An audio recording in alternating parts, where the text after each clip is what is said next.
Buenas y bienvenidos a este episodio de Café Fútbol, este video donde vamos a estar haciendo una revisión de la lista de convocados final para la Copa de Oro. El día de hoy me acompañan Jonathan Corrales. Hola Álvaro. Ok, entonces, rápidamente vamos a tratar de hacer un pequeño resumen de la convocatoria con los puntos más interesantes y empecemos con la lista. La digo muy rápido nada más para que sepamos cuál es la base. Los porteros fueron Leonel Moreira, Esteban Alvarado y Patrick Sequeira. Los defensores Keisher Fuller, Yael López, Giancarlo González, Kendall Waston, Francisco Calvo, Oscar Duarte, Ronald Matarrita y Brian Oviedo. Los volantes, o a los que ellos llaman volantes, son David Guzmán, Jelsin Tejeda, Alan Cruz, Celso Borges, Alonso Martínez, Brian Ruiz, Johan Venegas, Diego Marín y Ariel Lassiter. Y finalmente tres delanteros en Joel Campbell, José Guillermo Ortiz y Ariel Rodríguez. Entonces, empecemos con los que sí fueron convocados y hablemos de quién le sorprende a usted, Jonathan. ¿Cuáles son las sorpresas que usted tal vez no esperaba en esta lista final? Más allá de la prelista de convocados, en términos generales, ¿quién le sorprende que haya llegado a esta lista final?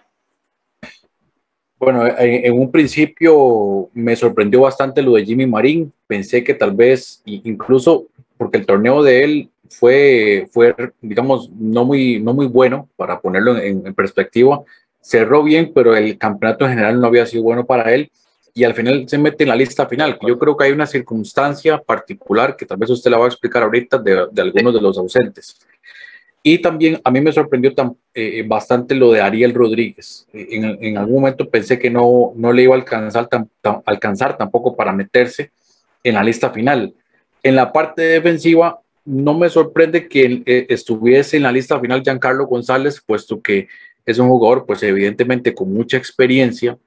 Lo que me sorprende es que en esa línea defensiva no vaya un jugador tal vez pensando un poco más a futuro.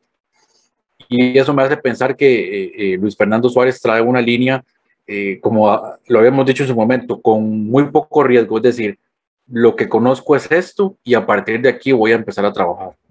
Sí, de acuerdo. A mí me llama la atención. Giancarlo González a mí me sorprende por el rendimiento que ha dado en la selección específicamente, además, que no ha sido bueno. A mí me sorprende también un poquito lo de Kendall Waston.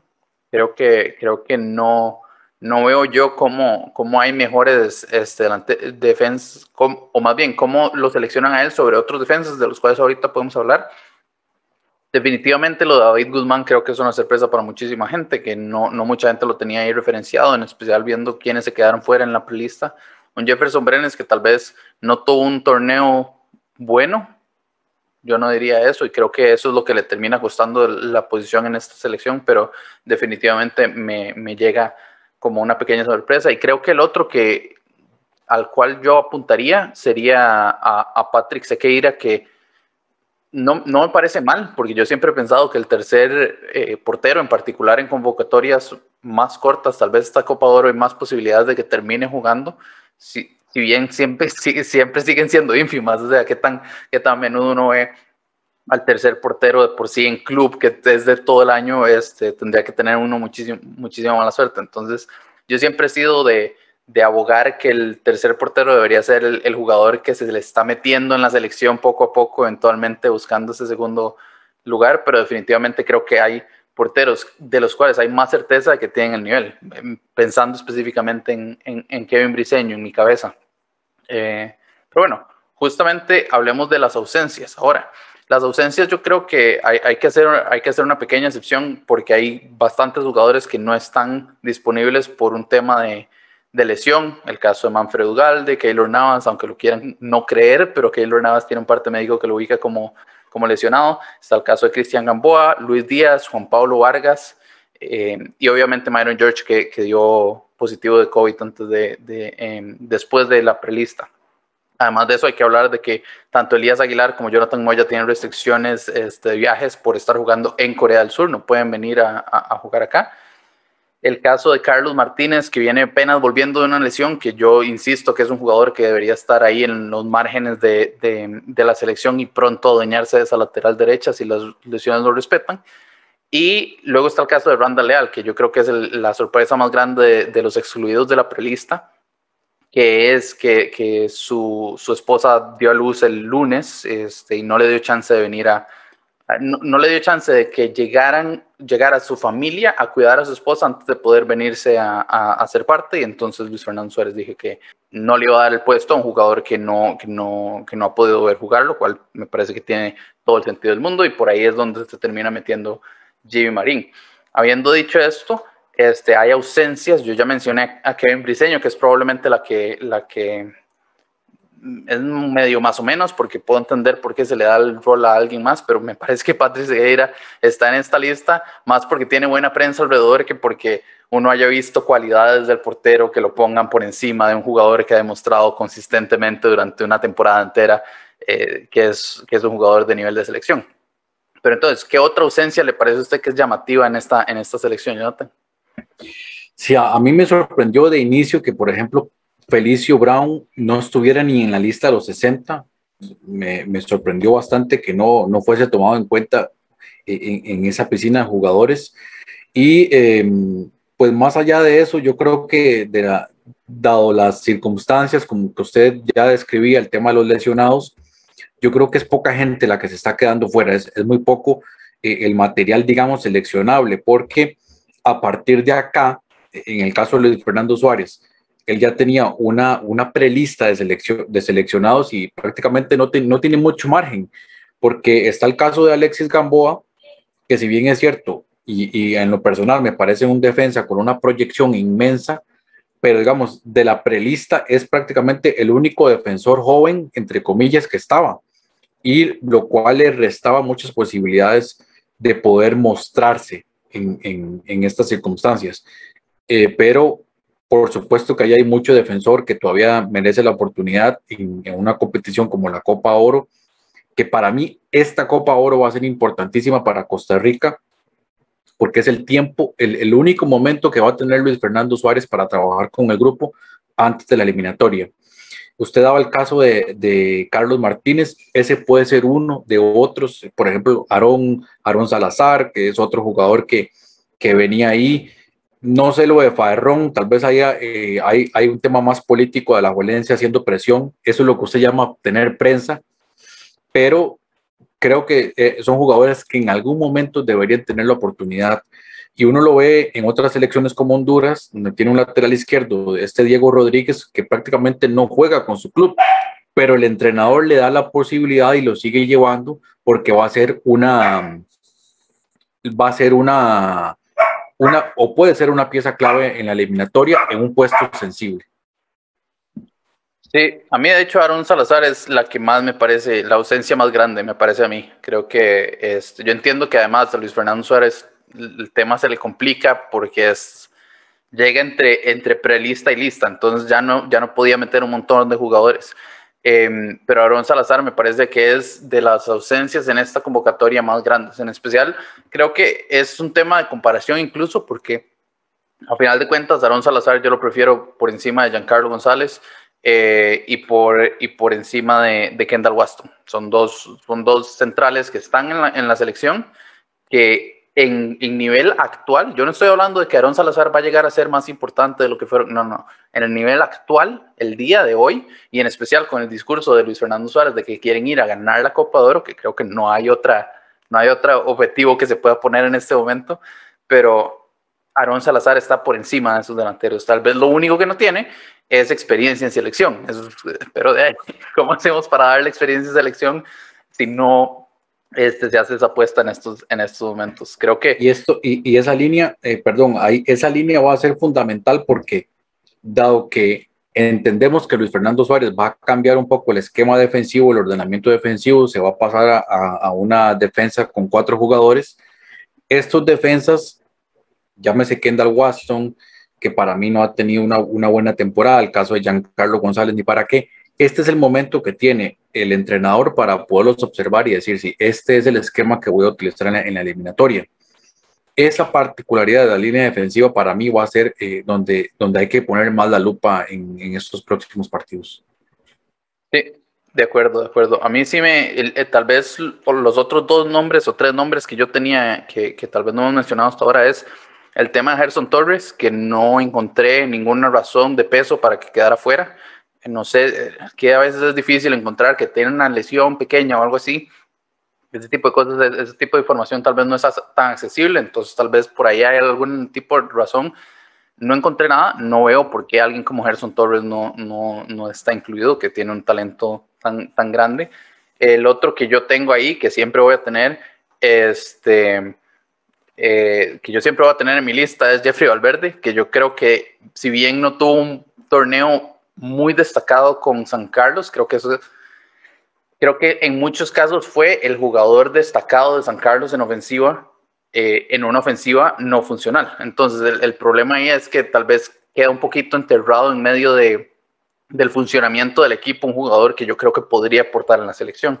Y el último, que yo creo que tal vez es más como controversial mencionar en una convocatoria de Justin Daly, que yo creo que ahorita en ausencia de delanteros goleadores, Justin Daly es un jugador que ha mostrado que en pocos minutos puede aportar, puede marcar diferencia, como le tocó en este torneo con Sporting, donde perdió su lugar de titular y en los momentos importantes terminó logrando marcar diferencias para que el equipo mantuviera la categoría. Lástima lo de Luis Díaz, también por lesión. Sí. Ese sí, en apariencia la lesión. Es un jugador que yo le tengo mucha fe, polifuncional en el medio campo. Lamentablemente en la selección lo hemos visto muy poco, para mi gusto, entre lesiones y otras cosas. Habrá que esperar.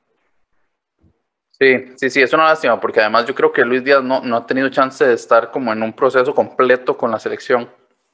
Ha llegado y se ha lesionado o ha tenido un par de partidos, pero no ha tenido como chance de empezar a generar momentum, y es un jugador que para mí es completamente cierto que es de las grandes apuestas. Vi mencionar ahí a ciertos jugadores como Jürgens Montenegro y Bernal Alfaro de la liga, que yo creo que claramente tienen talento, claramente tienen un techo muy alto, pero no creo que este torneo o la forma reciente justifique tener en selección. Son dos jugadores que en su equipo, por más que el equipo sea la liga y por más que sea esta liga que está haciendo bullying en la Liga Promérica, definitivamente no son jugadores titulares, y me parece que lo de Bernal Alfaro en la última fase con Ronald González se vio mal. O sea, no tuvo un buen par de partidos. Yo creo que en esa línea también me hace pensar que, dado los jugadores, el perfil de jugador que está seleccionando, todo parece, por lo menos bajo mi perspectiva, me hace pensar que Luis Fernando Suárez no va a modificar mucho el aspecto táctico en el sentido del 4-4-2, porque si se pone a ver, no tiene ese jugador tal vez que pueda jugar de 8 como Bernal, y sigue teniendo 5, un jugador que le juegue de 5, doble pivote, jugadores por los costados. Y por ejemplo, Brian Reed, yo me lo imagino jugando como segundo delantero, digamos, un poquito más atrás de un Joel Campbell. Eso es lo que yo quiere. Pero no lo veo jugando por banda, por ejemplo. En un 4-4-2 no lo vería jugando por banda. Y por eso, digamos, sacando mi bolita de cristal, yo creo que Costa Rica va a ir por el 4-4-2. Y una cosa que sí quería mencionar, de pronto no es por el tema de los seleccionados en sí, es que me llama mucho la atención dentro de todo el cuerpo técnico que se anunció hoy para Costa Rica, la llegada de Ronald La Bala Gómez como asistente técnico, sí, que viene a acompañar a JJ Bodmer, que no me extraña en el sentido de que sea la Bala Gómez, pero sí me queda claro por su contratación cuál es el rol que él va a desempeñar. Me parece probablemente un rol más de enlace con los jugadores. Sí. Y dado el discurso que dan hoy, me parece que apelan mucho a la actitud del jugador, hablaban de ser más personas constantemente. Me parece que es un mensaje claro a poner cada quien una actitud diferente de cara a la eliminatoria. Y también me llamó poderosamente la atención que además porque Luis Fernando Suárez trae asistente, trae un nuevo fisioterapeuta que va a trabajar junto con Eric Sánchez, y trae a un psicólogo que, digamos, no tiene nada espectacular que tenga un psicólogo. Eso no es nada nuevo, pero Costa Rica no tenía psicólogo. Entonces sí, también me queda claro que es un elemento que va a ser importante bajo este contexto, porque en la parte psicológica sí el equipo necesitaba un poco de levantar el ánimo y también un apoyo al cuerpo técnico en ese aspecto. Sí, completamente de acuerdo. Ya nada más para cerrar, Jonathan, si pudiera agarrar un jugador, un solo jugador, y ni siquiera, digamos, cambiarlo por alguien, no, agregarlo a la selección, digo yo, varita mágica de quitarle la lesión, de a quién metería usted en esta selección. Pues a mí me gustaría ver a Manfred Ugalde ya jugando a este nivel. Yo creo que es algo que nosotros nos ha costado mucho ver. Estuvo muy poco tiempo en Saprissa. Lo vimos en un amistoso con la selección nacional, unos cuantos minutos. Hace falta verlo todavía más. Y yo también considero, dadas las circunstancias que estamos teniendo en la selección, poder tener un poco más de juventud. Hay algunos jugadores jóvenes que están buscando la oportunidad, pero se les ha negado. De igual manera, por ejemplo, un Elías Aguilar, que es un jugador que ha cargado con un peso muy fuerte en el sentido de que se le vendió en su momento como el relevo de Brian Ruiz, pero no es así, es un jugador con otras características. Sí. Y prácticamente fue baneado de la selección. Y esto también probablemente con Luis Fernando Suárez viene también a abrirle de nuevo las puertas a estos jugadores. Sí. Yo creo que si yo pudiera agregar a alguien, me gustaría ver a Juan Pablo Vargas en la selección, pero creo que si fuera solo uno, a Luis Díaz, que tengo demasiadas ganas de verlo en esta selección yo, en la selección, cualquiera que sea, si es dentro de 2 años con un entrenador nuevo o lo que sea, pero yo lo quiero ver en la selección. Probablemente es de los pocos jugadores que puedan tener ese nivel de intensidad que requiere el equipo para jugar con presión alta. Ese tipo de cosas es Luis Díaz. Sí, completamente de acuerdo. Pero bueno, lo podemos ir dejando por ahí. Recuerden suscribirse, recuerden seguirnos en nuestras redes sociales. Jonathan, usted tiene todavía un proyecto bastante interesante en su Twitter. ¿Dónde lo pueden seguir, man? Me pueden seguir en Taco de Jara, en Twitter y también en Facebook. Ahí vamos a estar conversando de temas de fútbol. Entonces, bueno, muchísimas gracias por la atención.